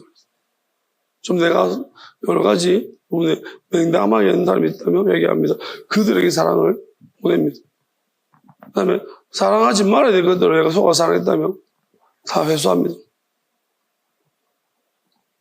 내가 속았습니다. 내 사랑 돌려주시옵소서. 그리고 그냥 여기 영향받은 모든 사람들도 다 벗어나게 하십시오. 그렇게 기도를 했습니다. 그래서 이 두 분이 물론 다른 말씀들 읽으면서 은혜가 많았지만 이 부분을 읽으면서 제가 회개도 하고 그래서 하나님이 이 시점에 이 부분을 깨닫게 하신 것을 보면 그것도 저는 이유가 있다고 믿습니다. 자, 무엇이든 간에 여러분 듣는 순간에 적시로 회개하는 것도 좀 필요하고 또 하나님한테 물어보는 게 필요한 것입니다. 분명히 거기에 대해 유익을 누릴 것이고요.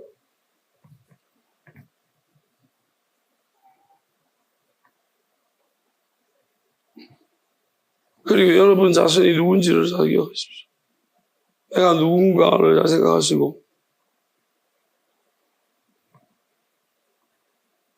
그 믿음으로 하나님 주신 약속들이 있으면 그 믿음으로 기도하십시오. 찬양합시다.